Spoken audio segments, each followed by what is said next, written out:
Welcome to Slow News Day Live. My name is Steve Poikinen. It is Mother's Day, so call your damn mama. All right, do that.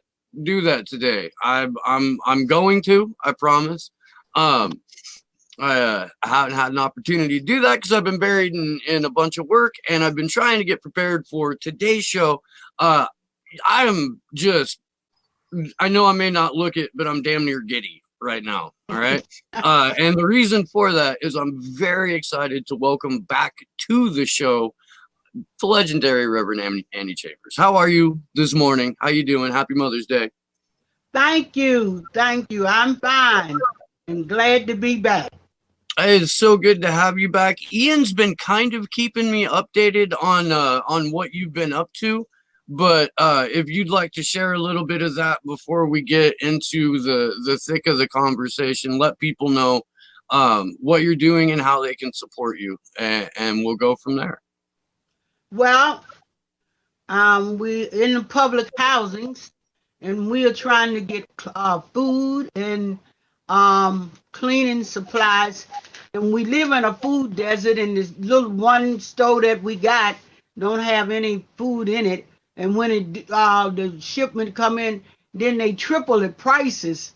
So we still fighting to get survival for food here, and just to get some any kind of cleaning supplies we can for people. And we can't even buy a baby diaper. The stores are so, the diapers were $6. Now they $16. I mean, it is everything. If we find some bleach, the bleach used to be like $2 and $3. It's now $7 and $8. And this is no exaggeration. Even eggs, milk, anything that you need, the price have tripled, sometimes quadruple, as I say. But it is hard for us. But I'm still fighting to get stuff for people, and we certainly would appreciate any help that anyone can give us. We need any support that we get. We're very appreciative. And can you get them the number? Yeah, it's anniechambers.org. Anniechambers.org is the website. We're giving out food every day. Every day we give out food. We give out food every day. When I finish the show, I'm going back to cook some more food. So for the homeless and the seniors. Not a problem. And we just got a $14 super chat from Rob Juno that will be going to anniechambers.org as soon as I get off of the show here. I'll make sure that you guys get that. Thank you so much, and thank anyone that help us, because we do need support.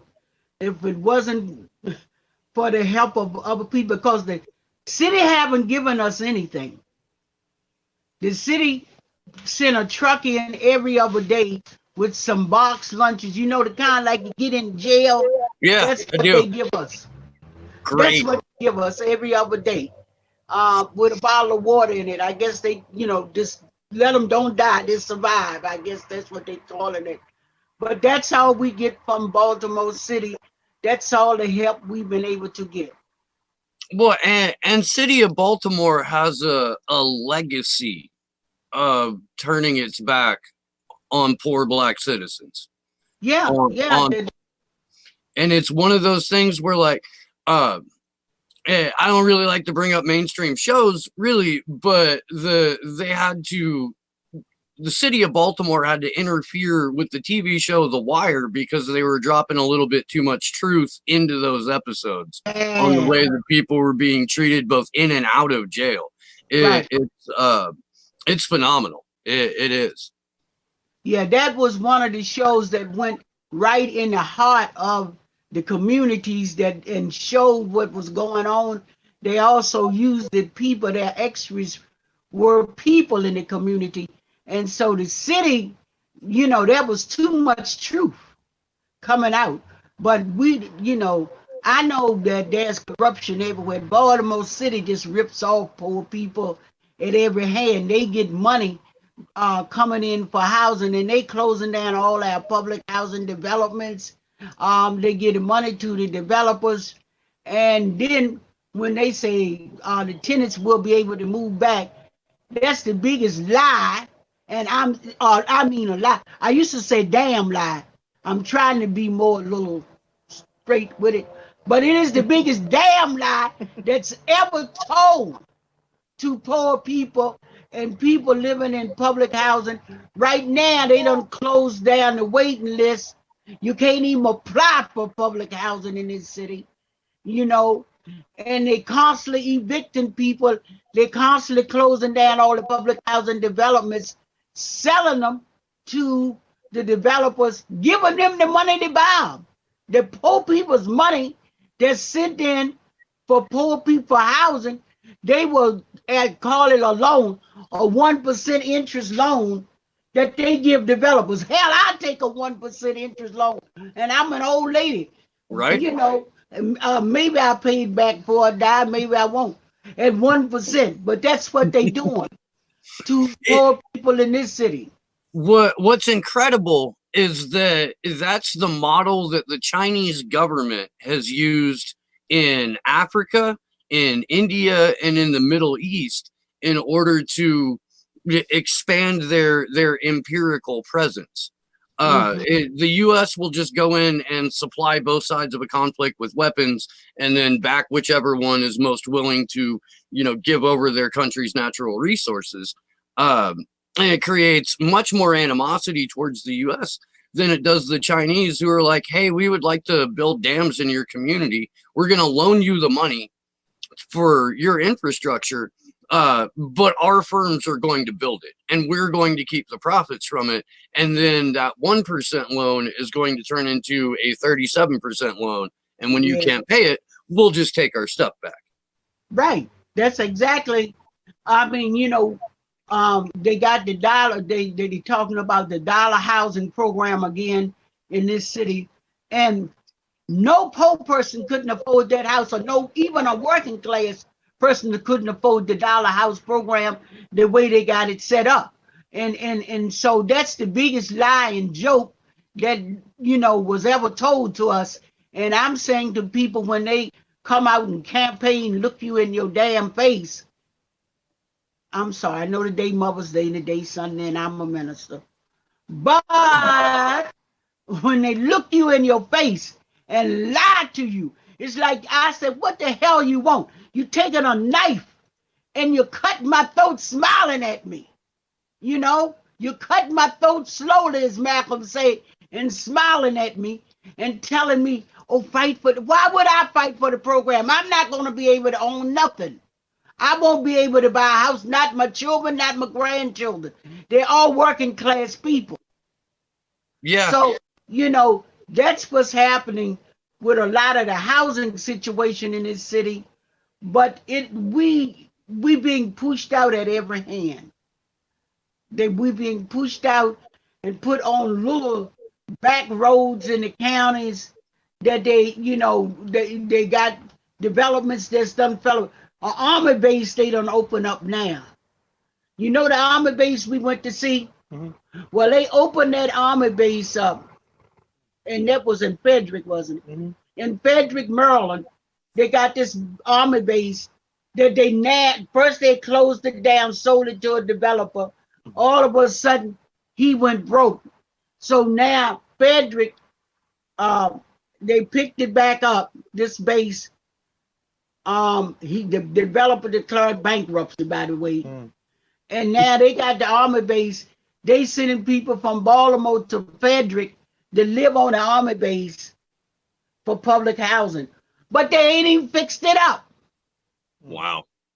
And they use Section 8 money. I read a quote from Malcolm+X that I'm probably going to butcher, but maybe you can help me get it right. Said something to the effect of, if someone sticks a knife 9 inches in my back, why would I thank the person who only pulls it out 3 inches? Yeah, I'm sure I'm butchering that, but it was an analogy for the two-party system. Right. That's when he was talking about both systems, the Democrats and the Republicans. And he taught us that, look, you have got to stand up And he used to say it to us, you got to stand up. You can't bend a little bit. Because when you bend a little bit, they're going to push you further, and the knife is in your back. The Republicans is sticking it all the way in, and the Democrats give you a band-aid and say, oh, we done helped you. We pulled it out a little bit. And that's what makes me mad with people who talk about like Reverend Jesse+Jackson, who runs around with the bull jive, and I'm saying good words now, y'all. Talking about pull yourself up by your bootstraps and you ain't got no damn boots. Yeah. You know, look, I want to make this perfectly clear. I'm going to swear on my show today. All right. I'm going to try to be good. And you can, but you have the option of not. All right. It's entirely up to you, of course, but you have the option. And while we're on Jesse Jackson for a minute, we did talk a little bit last time about when he showed up in DC to the Venezuelan embassy. Yeah, he stole the show mostly from Ajamu Baraka. right. At that point, he preened in front of the cameras. They got one bag of food delivered to them. And then within 24 hours, the door was kicked in and the embassy protectors were hauled out. I just talked to Kevin Zeese on, who was one of those people on the Free Assange Vigil a couple of weeks ago. And I didn't get a chance to ask him about Jesse Jackson, but I have a feeling that he would kind of support the mythology around Jesse. And just one more time for the audience, for posterity, who is Jesse Jackson? Really? Biggest damn crook you want to meet. That's who he is. He's always been a pimp. He's a poverty pimp. He made his whole career off of pimping off of black people, his people. That's who he is. I tell him that in front of his face all the time. I told him that March on Washington. I told him that in when we was over there at the Venezuela, you know, I told him that. I says it not just to other people. I said in front of his face because he knows I know what he is. He know we know each other personally. I know when the little pimp started out. Okay, I know when he started out. And even then, when Dr. King got killed, all of a sudden he got blood on him. The little person, help me, Lord. The man, I'm trying to be, but when you get me started about people like Jesse and Al and them, I tell them off because that they hold their own race back. Jesse used his popularity or whatever little bit he got now. He don't have much now, but he would use that to pimp off of his people. He would go to dealerships. He went to Coca-Cola. He went to Pepsi-Cola too and told them that he would get people to boycott their product if they didn't give him and his buddies some franchise and also get money. Now the first march on Washington, when we had we sleeping in the mud, in the rain. It rained every day. He laying up in the hotel with a bunch of his other pimping ass, pimping ministers and they laying up in the motel. When we got the hotel, when we got there and confronted them, they told us, oh no, we just doing strategy here, which was a lie. They was laying up in their horn. That's what they were doing. They were laying up in their horn.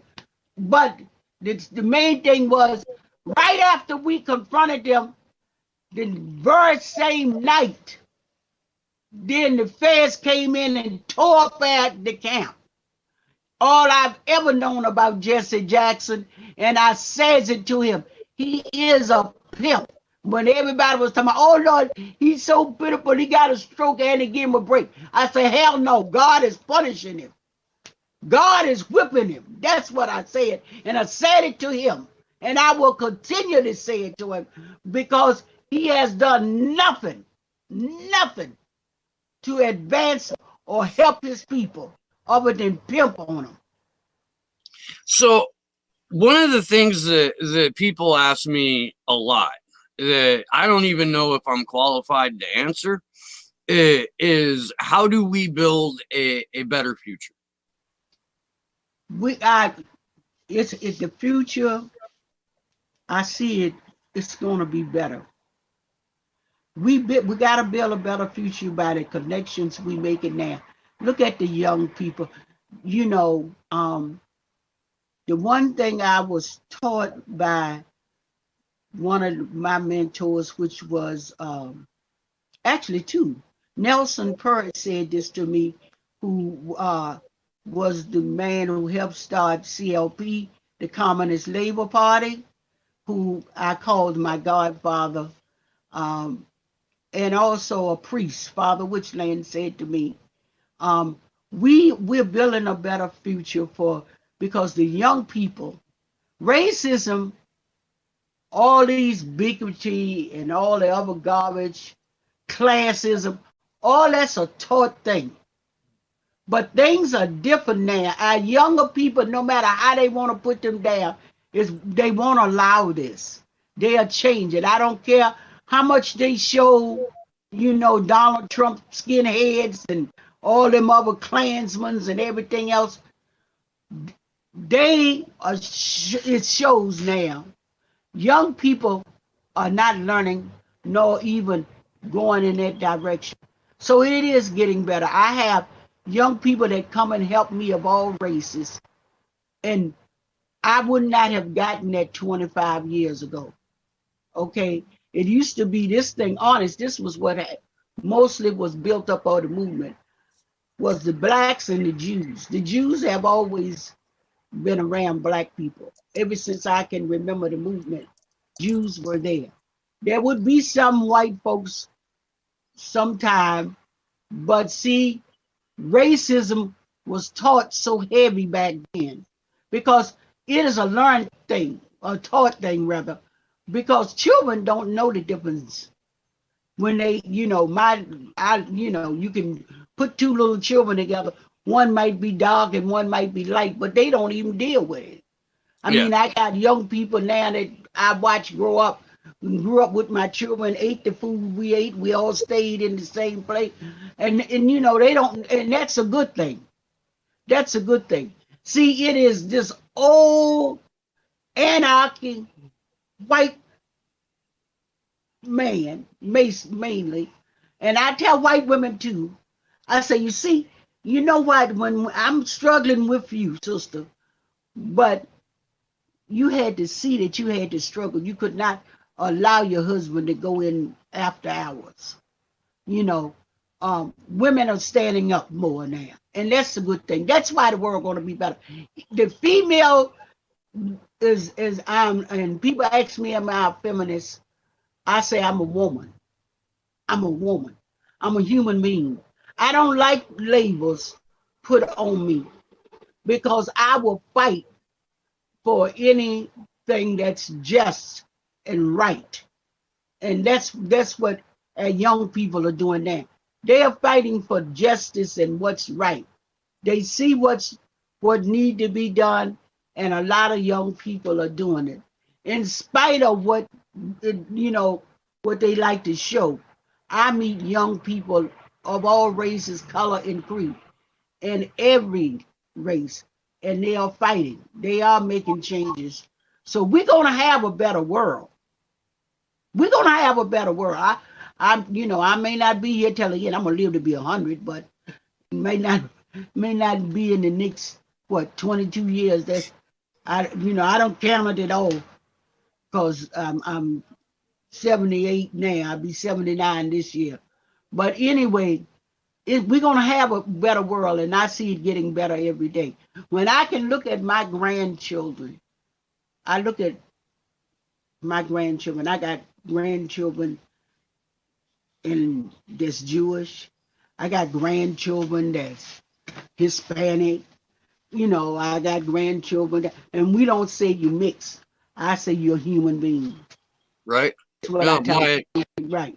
My 7-year-old. Yeah. His best friend is mixed race.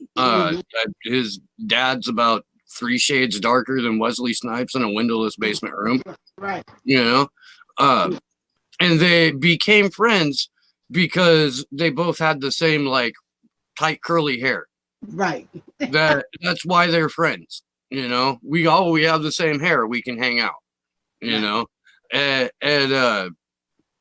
the little mountain town that I live in, there's still elements of old school racist logger piece of shit motherfuckers. Straight up, there are. But it's getting like bred out. I think like the more Santa Cruz, University of Santa Cruz is right down the road. Big college town. There's a lot of just almost forced diversity in the town of Santa Cruz. They come up here to Boulder Creek because it's a little bit more laid back. In terms of just general attitudes, like even the dope growing hippies have guns, and it's a weird place. It's our twisted little version of Mayberry, I guess is what the best way to describe it. But it does have the potential, and I think that most places do have the potential to create a community that is from the bottom up, that is based on a general understanding that we need all of us in order to survive, and not just survive, but really live. And I can't stress this enough. We need to figure out how to do that without being dependent or controlled by a federal government that is designed to kill most of us. The whole thing is that the federal government, this country, we have to look at it this way, is ruled by just a handful of people. They're very rich. Stupid people like Donald Trump. Okay, stupid, and I'm saying stupid in the sense of that he think his money makes him privileged, and there are people like that. They just think. I mean, in what we have to do is change this society, change this system. I live right across from John Hopkins Hospital, and the poor people are right here. But we can't go over there for treatment. We can't go there for testing because we're not rich enough. We see the rich cars pull up every day and get tested, but people are dying from the virus right here because they're poor. And then you go to the hospital for treatment, or my brother got cancer. He was he's sick. And he was so weak. Carried him to John Hopkins, they turned him away. They said don't have room to treat him. They turned my brother away. They wouldn't test him. We had to carry him way down to Mercy and rely on the goodness of the hearts of the people in Mercy that took my brother in and put him on a respirator. But they said he didn't have but a couple of days to live. So far, it's been a week that my brother is still, he's living, but he down in Mercy Hospital. My brother worked for the school system for over 35 years, but he didn't have, the thing is that he was a working class man. He wasn't a rich. And that's what's happening all over this country to working class people. It has to be a workers' movement. a workers' movement have to rise up. And that's what gonna spend the last of my 22 years doing, trying to build a workers' movement where workers stand up. I don't know whether I told you about the story of me and the Ku Klux Klans, but they just as bad off as we is. And somebody shake them and say, hey, look, you ain't got a damn thing either. I don't need you to like me as an individual if you want to, but your ass starving too. When we was in Las Vegas, was in Nevada, rather, the governor cut off the checks for everybody. So the Klansmen weren't getting no welfare checks either. And they were trying to figure out, and we were over there, the other group of us over there talking about what we gonna do. I said, why y'all ain't got them people over there? They said, don't know them, the Klan. I went over there and they asked me, say, when I walked in the church and whoever he was, the man standing up front, I don't know whether he was a minister or not, but he said the N-word, what you want, nigga? I said the same damn thing you want, a check. I don't need you to like me, but you ain't gonna get no damn check if I don't get one. And along with the Ku Klux Klans, and this is in right now, they got it in the library. Me and the Grand Dragon standing hand in hand out there fighting for a check because his people was starving too. And see, when people understand that we have to stand up as a workers' movement. See, and I told him, I said, you may not like me. I don't care whether your son marry my daughter or my daughter marry your son or my son marry your daughter. All I want right now is a damn welfare check. We have to fight together. We closed down the strip. We closed down the casinos. We let the children run wild. We went in there and ordered food and told them charge it to the governor. We had shop-ins in the store and we took and walked out with the products and told them the governor pay for it because they locked us up with too many people in jail. They didn't have no room. We was on the back of the wagon hollering and they sitting in the great big wagon. They still locking people up because when the workers stand together, we can make change. But until then, see, that's what we got to build to make this a better world. We got to show that all of us deserve to have a right to live. Malcolm died teaching us that. I agree. I agree with that. And I see a little bit of movement towards it. Mm-hmm. But what I see as well, and you gave me this expression, I'm gonna borrow it for a moment and use it. But there's I guess a class of college educated quote unquote progressive disco preachers. Right. Who are like Movement for a People's Party and Nick Brana in particular, I feel like are trying to become more gatekeepers and disco preachers to a genuine workers movement. How do you sidestep that? How do you go around? That's the other thing young people are not doing. They're not flocking to the Sunday morning disco. They're not flocking to the Sunday morning disco. And I'm a minister, and I'm glad they're not flocking there. Because how in the hell my pastor gonna drive a Cadillac and I can't even afford a damn bus pass? How the hell my pastor got a Mercedes? We just had some folks talk about they buying their pastor a Mercedes for his birthday. And I know some of them in the damn food line. So those things, the young people are not falling for. We got to continue to teach them and see, we got to continue to have them to see that those Sunday morning disco preachers are just looking out for themselves. Reverend stand up there with $1,000 robe on telling you how to live.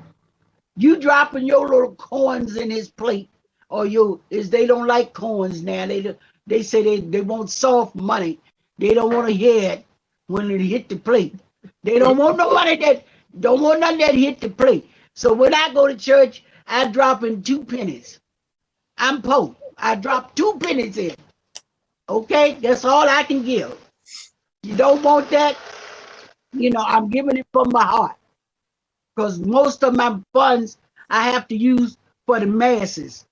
Yeah. Okay, but people, the preacher ain't thinking about us. The ministers, and I tell them, I say, all of you a bunch of damn Sunday morning pimps.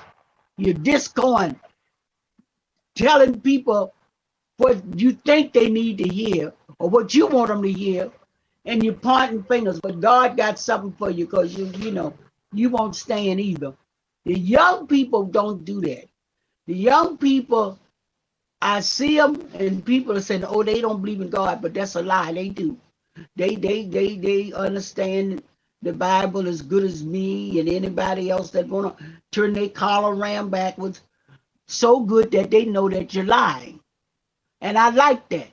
I like when they confront me. I like when they say, "Why is this? What happened?" It's just like people keep on talking about. People ask me, do I believe in gun control? I'm gonna tell you the truth. No, I don't. I live in America. I live in America. I'm a damn black woman. But not only that, I live in America. Even if I was a white woman, the government feel that they can declare and take over at any time. Okay, and people need to always be ready. So no, I don't believe in gun control. Yes, I have a gun. See, you gotta be ready. The Bible tell you that. But see, they turn the lie around the way they want. And so I don't believe in gun control. No, don't control my gun, because you got many guns. You got many guns. So these are the things that young people are seeing this society as a lie. When you can put law into place when it's convenient for you. When it's convenient for you. We have to fight back. We have to fight back the racism, the sexism. We have to fight the classism. All those isms, we got to fight back and change. Then the world would be better. The world wasn't intended to be the way it is now. But there's a few greedy people, and then they got their flunkies doing their bidding. I can hire you. I give you a couple of slices of bread if you keep them from getting no bread.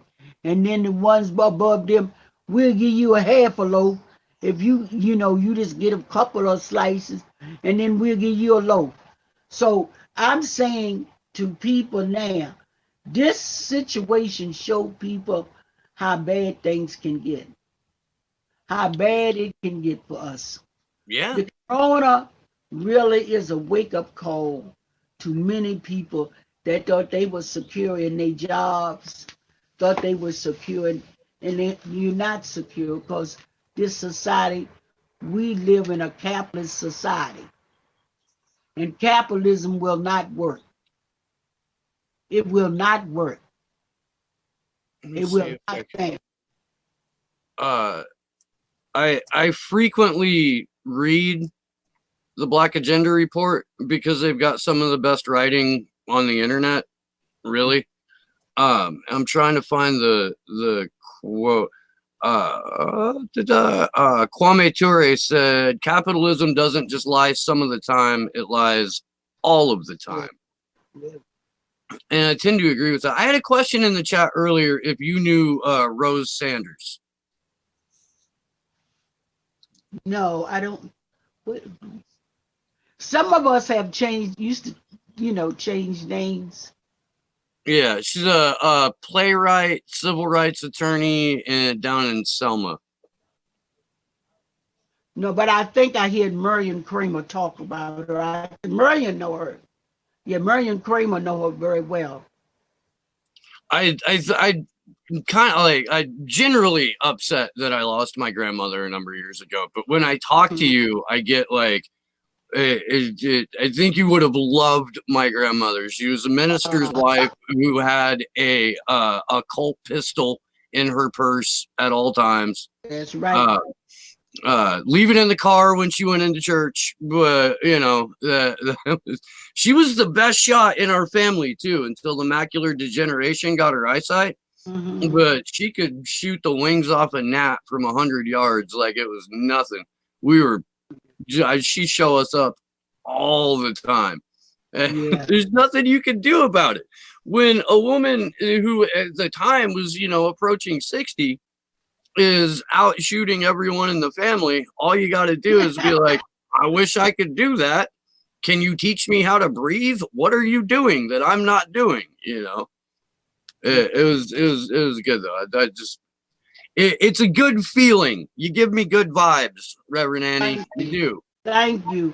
When I was younger, a kid, we always had shotguns and everything around. And my father learned me how to use the shotgun. But I got to really learn how to use any firearm, including the machine gun from Fidel and the Jungle Fighters. That's where I learned in Cuba.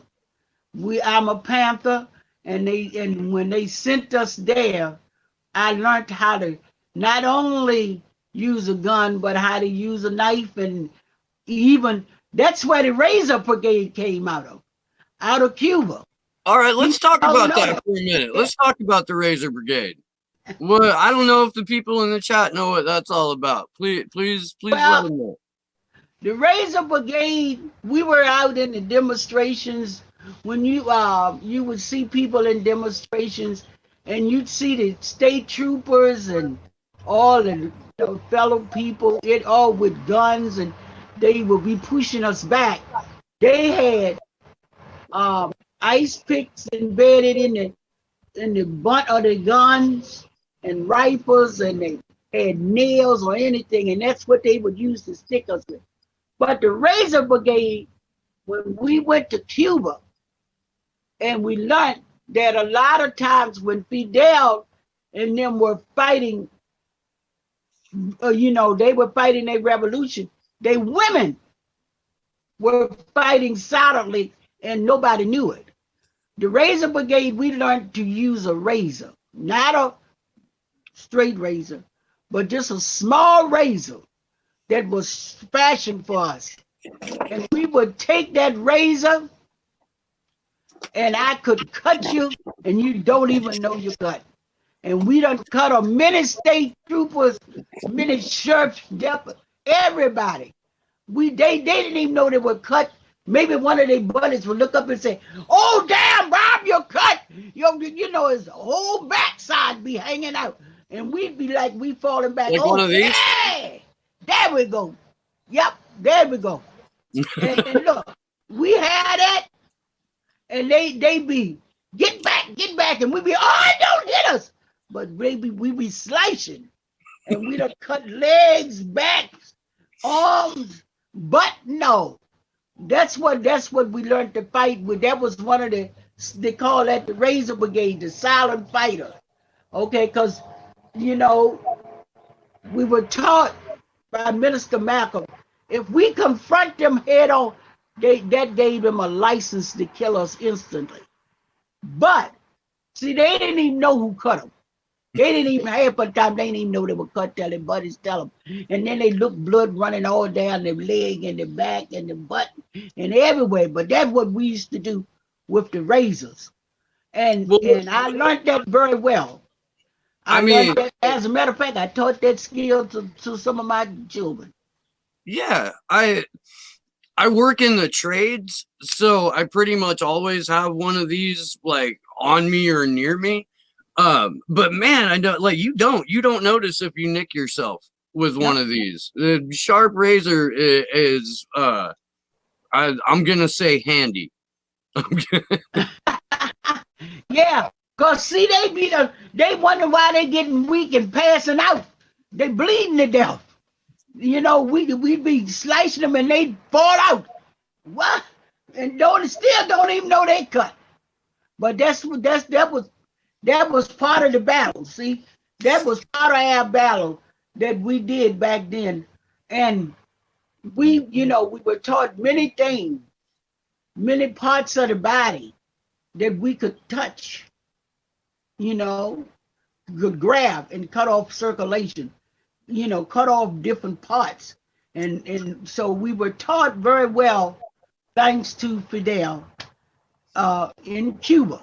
I don't know if a lot of people know that story, that the Panthers went to Cuba specifically. Yeah. We were trained, a lot of us were trained in Cuba.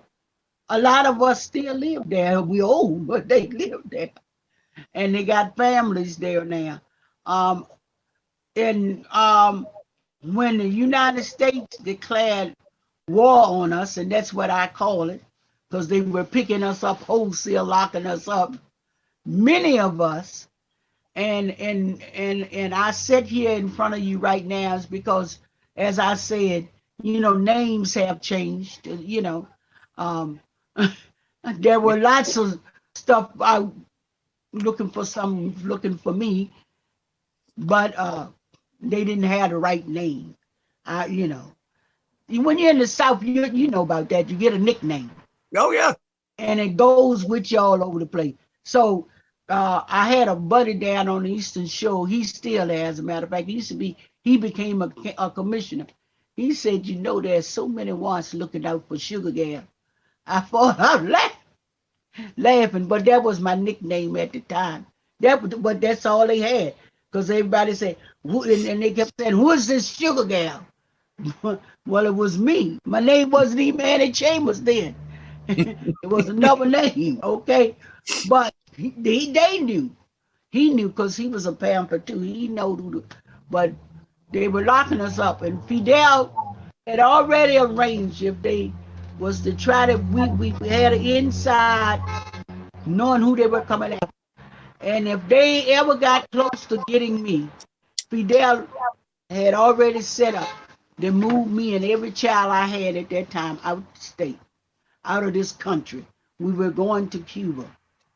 And they got close, because I was on the Eastern Shore tearing up and burning up everything. But they never, ever. And I can say it now because the statute of limitation is over with, and I don't give a damn. And I'm old, and so if they put me in jail now, hell, they got to take care of me. I ain't gonna do nothing. But sit there and get waited on. Anyway, but he was gonna take care of me. He told me, he said, you and the children will be in Cuba. So they had it all set up. So many times, people don't know who have helped out the Black movement. Fidel gave so much to the Black movement, to the poor people's movement even, that nobody, he won't get the credit for it from out. And that's what I tell people when they ask me, well, nobody, I say, I don't care what they say. What the hell, they ain't gonna give me credit for nothing nowhere. I don't need it. But Fidel gave money to Minister Malcolm, to the Black Panthers, and to Dr. Martin Luther King Jr. movement. Okay? He gave money to all of those movements, to the welfare rights movement. Fidel Castro helped. And he wanted to send supplies. He did send supplies through another way. Through Canada, through some other countries. He sent us support and help and supplies. So the Black people in America owe Fidel Castro a lot. But, they were taught that the bourgeois stuff, the bourgeois, I'll say it like that. And so they don't know that they had, him on their side, and he was on our side. He, as a matter of fact, he wanted Black people to start a revolution.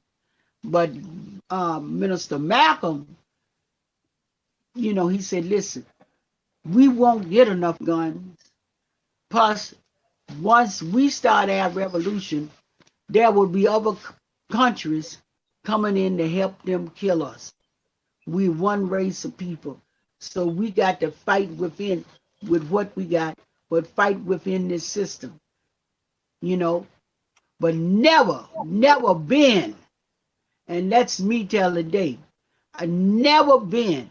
And if you ever look at, you know, from the real Muslims, because there's 3 sets now, I understand. But we never walked alone. We never walked 2 or 3. We had to be at least 10 of us or 12. At least, and we always was prepared to give up our life, but we was going to take a life also. Yes, we were taught that. I'm not going to give you power over me, that I'm going to stand there and allow you to kill me. And I'm an old woman, and I'll say that right now. Oh, no, you're not going to beat the hell out of me, and I'll stand there and take it. You're not going to kill me. Yes, when they be saying about guns, and yes, I'm ready. Jesus said, be ye also ready. And Rev Annie is ready.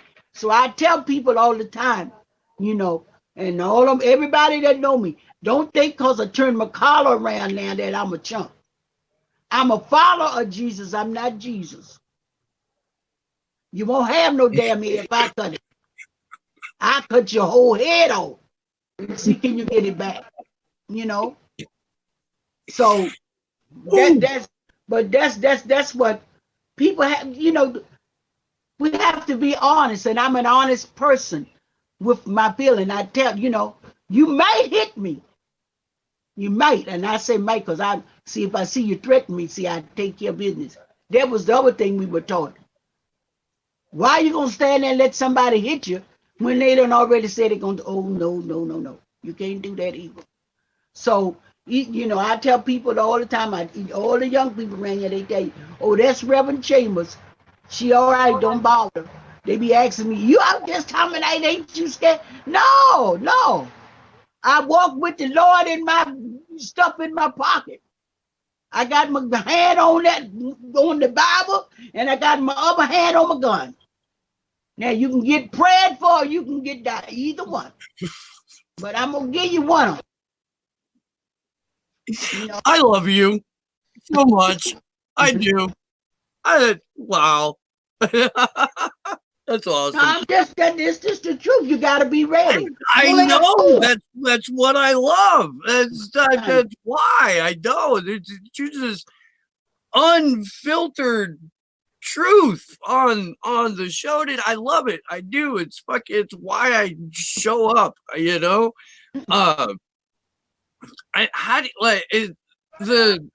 The people who are like gravitating now towards the Green Party are disaffected, like DSA members, and they have a very, very different opinion on firearms. In my experience, they do, and I think that's something that you've got to live through in order to find out why you might want to be armed and why it might be necessary. And I don't wish that experience on people. I don't, because I've had it too, you know, and I've spent a lot of time just having a nickname, and having that nickname being the only way that people knew me. And it was how people in that community survived, because if they didn't know you and they hadn't caught you, then they couldn't prove who you were. And you could walk a little bit more freely, even though your head was still on swivel, you know. But I don't. Let's see. I just saw a question in here that I wanted to ask, and now I can't find it. I'm sorry. Damn it. Oh, at any rate, when you were in Cuba, you know who Sean King is? Yes. The reporter? Okay. Yes. This guy, whose nickname has been Malcolm+X for a while, this guy was tweeting out his undying support and loyalty to the FBI on Assata+Shakur's birthday. Mm-hmm. Did you ever meet Assata+Shakur? Yes. Because she's like right up there for me as far as people Eddie used to date her. Oh yeah? Yeah, Eddie Conway used to. There's another story about that too. We laugh about it sometimes, but you know. Go on. Well, it would mean that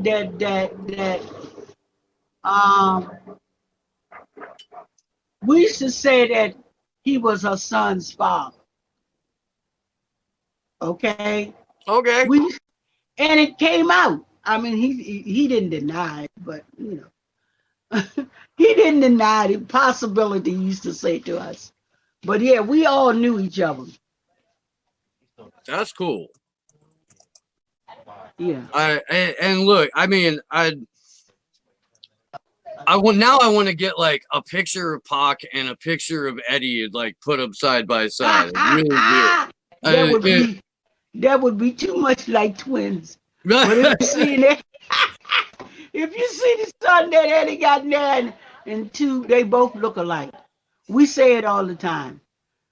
So there's I remember watching this clip when it came out, but Pac was getting interviewed on MTV, like back when they actually played music every now and then. Mm-hmm. And he started talking about basically like why capitalism sucks and why a transition from a socialist economy to a cashless society was what this country in particular needed, but could then set as a model for the rest of the globe. Right. Do you agree with that overall sentiment? Do you think we need to abandon isms and move into a cashless society where work is redefined and people are... Tupac was taught that. I mean, that's part of the Panther movement. We all believe that. We taught our children that. Everybody should have. Socialism is, from the very beginning, was our basis. Actually,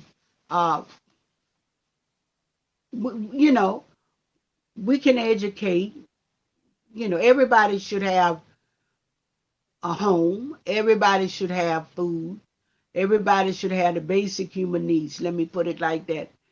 And there will always be people that will strive for higher upper. And if somebody wants to get him their money for that, then do it. But we were taught that, there should be a cashless society. We don't need money. Money shouldn't be something that we strive to hold on to, because you never get enough of it. You ever hear anybody say they got too much money? No. What's that name, that rich man yeah, Bill Gates. You don't never hear him say he got too much money. You never hear old Donald Trump say he got too much money. Nobody never says I got too much money. I got a son that say if he can count his money, he ain't got enough. He said, if you ask him for some money, he tell you I ain't got enough. I said, why? Because I can count it. I know how much. He ain't got enough. So for capitalism, greedy people like my son, I tell him all the time, you just greedy capitalist ass person, and you ain't gonna never succeed, because you never gonna get enough. Anytime you too cheap to buy your own damn self a pair of shoes, go put some cardboard in your feet, then I don't feel sorry for you. People say, well, you give people, only thing I give my son is a meal, because I feed an animal, so I give him a meal. But I wouldn't give him one damn red cent. If I happen to get rich, he would never. If I wouldn't be rich, because the money belonged to the society. I would give it away. But my son wouldn't get a penny. I wouldn't give him 1 cent.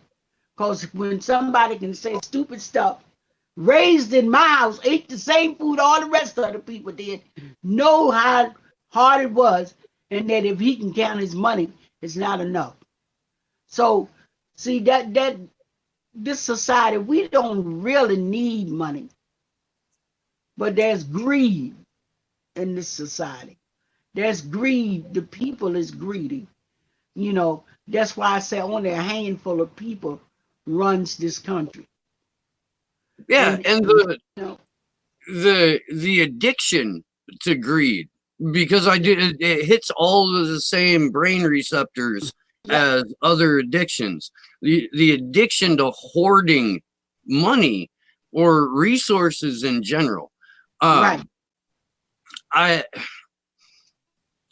trying to say here, like I have a very automatic reflex to run away from that. If I get given money, it gets donated pretty much immediately. Right. That's what's going to happen with the super chats today. They're by request too. They're going to AnnieChambers.org. Hopefully the Slow News Day audience can help feed some people in Baltimore and help get them some stuff.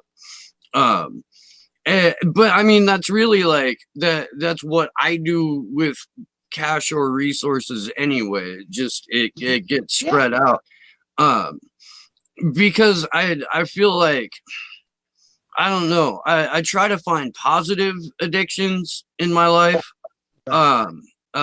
Continuing education, service to other people, stringed instruments, you know, like I feel like becoming a better guitar or mandolin or banjo player is a positive addiction, because it's not hurting anyone, and the positive addictions are ones that give back in a way, I believe. You dismissing Ian over there? Is Ian talking shit? No. He's telling me some children out there. I said, oh, some of my children, they be here all the time. They ain't got no money. I need to tell you, and I need to tell Ian, Action for Assange is going to come back to DC. The second phase of Julian Assange's extradition hearing is set for September 7th. So we're in the early stages of planning as high profile of demonstrations as we possibly can. We would love for you to make it down. We would love for you to bring some people, because we're going to make some noise in DC for a free press and for free assembly and for the life of this man. Just yesterday, it was a year to the day when Nils Melzer, the UN rapporteur on torture, visited Julian Assange in Belmarsh with 2 other doctors and came out and filed a report saying this man has been severely psychologically tortured. Do you ever get an opportunity when you're doing your work and your service work to include the stories of Chelsea Manning and Julian Assange into what you're doing? Yes. I even in my work, I definitely include Chelsea and Assange, but I also talk to the young men and women in prison and tell them, what's happening with both of them, and that, we gotta, build a movement from the bottom. And that's why I stay at the bottom, to build it up and to tell young people, when I go my street ministry, see, that's the kind of ministry I do. I talk about stuff like that, and I tell them, this is what's happening. This is why, if I would like to bring other people to the demonstrations. I would like for other people, because see, when you never get out your community like most poor folks do, black or white, we think the world of Bible right around in that little community. And so once you get them out there and they see it, then yes, they ready to fight also.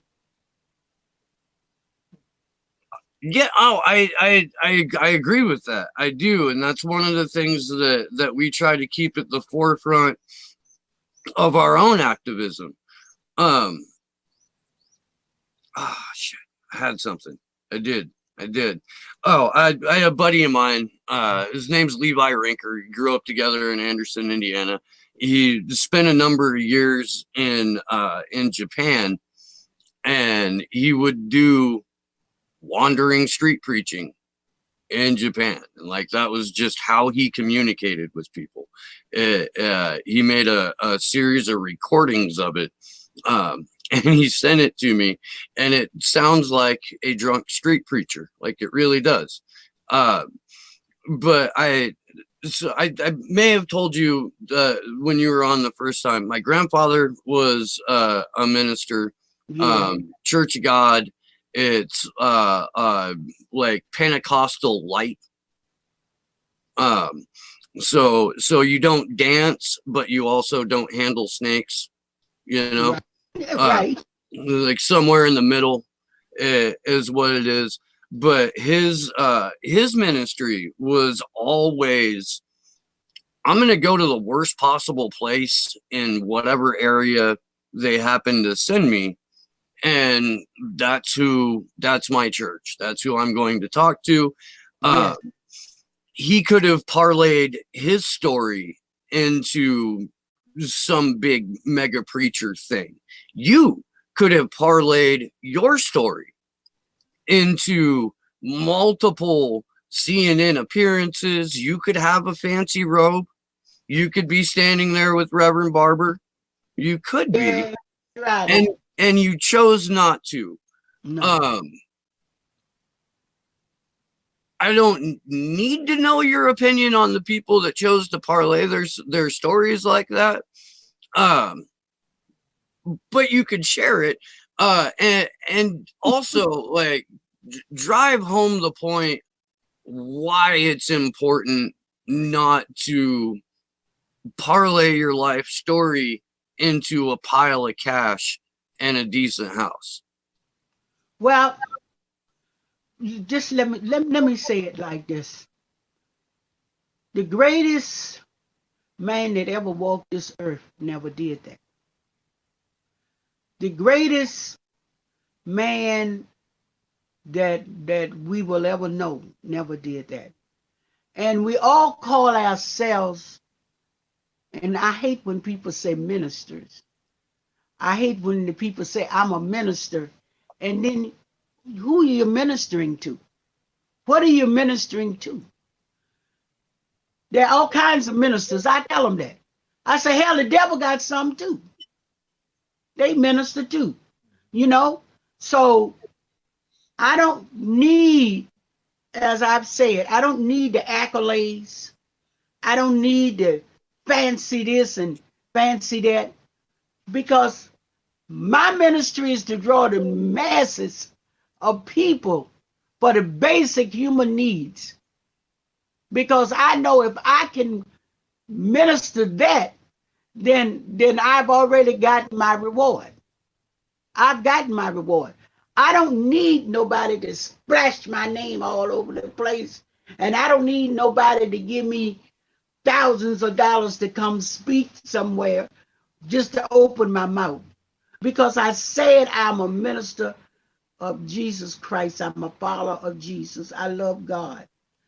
Jesus never got paid 1 cent. I'm a follower. Minister Malcolm never got paid 1 cent. I'm a follower. Fidel Castro, till the day he died, never lived in luxury. Never lived in luxury. I know. I've been to his house. I've been to Raul's house. I've been to all of them. I've lived in their houses. So I know how they live. So I want to be in the same realm as all of them. All of those men I love and respect. You understand? I love and respect. And for me to ride around, like I just said, in a fancy car, and the people that's following me can't afford a bus pass, I'm a phony, a liar, a bullshit, and I wouldn't be no better than Jesse+Jackson or Al Sharpton or any of the rest of the pimps. You know, I told Billy Graham that too. I wouldn't be no better than none of the rest of them. Because when you can look at me and I go out into the public, I don't need $300 and $400 shoes to walk on. I don't need $100 suit to wear. Now I might have some because I know where to shop in the best Goodwills in the world. Okay, I know where to shop at, but I don't need those things to bring the truth to you, to help you pull. I'm constantly pulling my brothers and sisters up and trying to change this system. So I don't need those things. When preachers that I see, you know, talking the lie that they talk, I tell them right in the conference. When I walk in, they said, "Oh God, here she comes," because they know all of y'all a bunch of bullshit. I say it just but that's what I say to the preachers. Now you got to put a quarter in the swear jar. Sorry about that. But anyway, that's what I tell them. Sitting here talking, how you gonna get more money out of poor people, out of working class people? What, do you pay your tithes? Yes.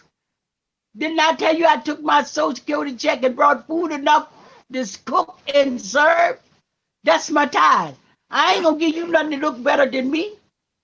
And one time I was in the church and they said to me, "Oh, we buying Pastor Cadillac." And I'm looking at them, "How much you pledge?" I said, "Hell, my man ride the bus." My man ride the bus. How in the hell I'm gonna get Pastor more and I'm gonna get a man that sleep with me and make me feel good? Pastor don't Pastor get nothing out of me. I ain't getting Pastor one damn penny for a car. You know, I'm not his woman, I'm a member. That's when I know I had to get out. See, because like I told him, I said, my man ride the bus and he take care of me. So why I'm gonna give you the money my man done gave me to Pastor? I don't know. You see, we got to use whatever resources we have to pull up the next person. You know, to pull up everybody, pull up this society to make change. When I get my little money every month, I make sure that my money is gonna go to help somebody else, to help some other person. And once I took a big house from Baltimore City. I had a house that had 13 bedrooms. And everybody, people laugh now. You could meet people anywhere in Baltimore. And they say, "Oh, I live there." Because that was Annie's house. Because I never turned the door and turned people away. I've had all races, all colors. People come. My children used to say we had to get up out of our bed and all of us bunked together. So and so, because I would take in anybody. I never wanted to see nobody homeless. I remember one time some fellows came. Well, they were the PLO, okay, and they didn't. But they lived with Annie for a whole 2 years so they could get their stuff together. And I ain't ashamed of it. I'm proud of it. My children knew, I always let my children know what I was doing. But these brothers live with me. I've had other people come, young people that's on the street. There's now some of them are lawyers and judges and doctors and other stuff, but they left home.